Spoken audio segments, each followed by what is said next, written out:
good news is that after COVID, there are many opportunities for startups to have a significant impact. The future of startups will be very much driven by some of the disruption that we've seen in the wake of the COVID-19 pandemic. If we think about the big opportunities ahead, remote health, online education, e-commerce, safety and contactless technologies, anything that enhances remote life and convenience, those will be the big startups that have some of the greatest potential to gain momentum here in the post-COVID period.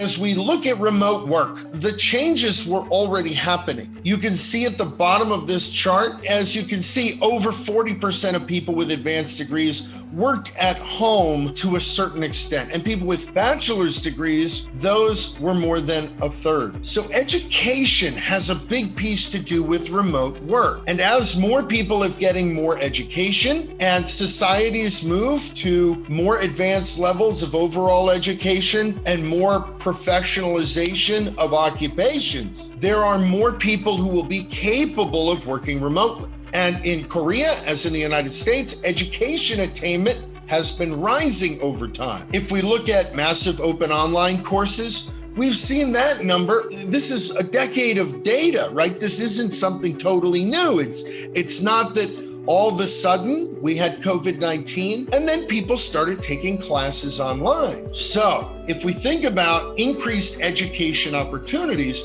we should realize that the more education people get, the more education society has as a whole, the aggregate improvements we will see in earnings and lifestyles and the ability to work remotely.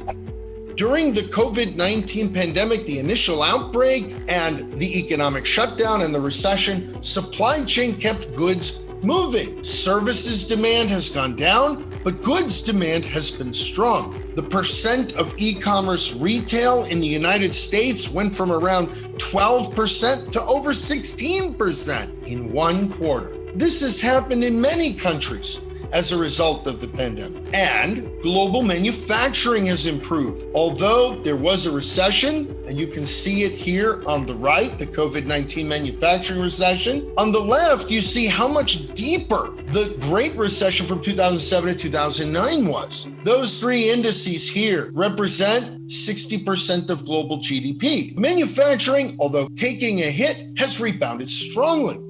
There's also going to be that data piece, and the collection of data will be really important for analyzing things. But even more important will be a need to establish data-driven cultures. Some surveys done a few years ago showed that the number one area where companies have had success with using lots of data is in decreasing expenses. And the data-driven culture, this is where the startup scene can have an impact, because this is the truly important part going forward. Finding ways to make data meaningful, finding ways to make coding and programming and all of that a lot easier for people. Convenience.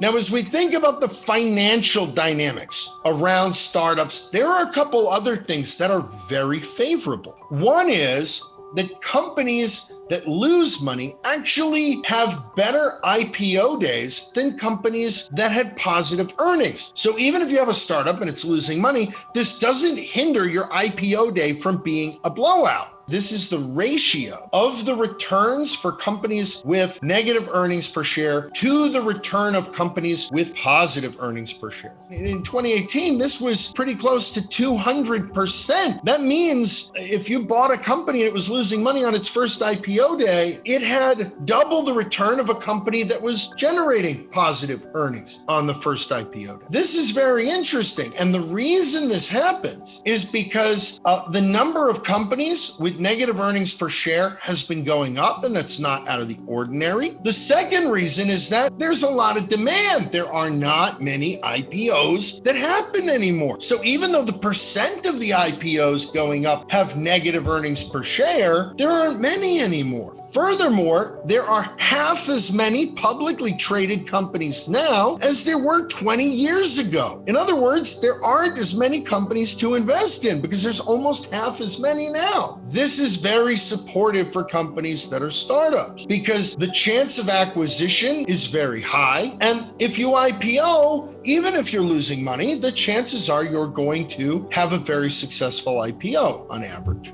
So just to recap, the big areas of startup opportunity, those related to COVID-19 topics, remote life, telehealth, remote online education, and a number of other things are going to be very, very important. Also, the contactless technologies, very important going forward. Additionally, data-oriented technologies that help people find value in their data or that help their organizations transition to a culture of data will also bring tremendous value in the future. And Korea is a great place for this to be happening because of the strength of the ICT industry and the overall startup ecosystem. I thank you very much for having me here today.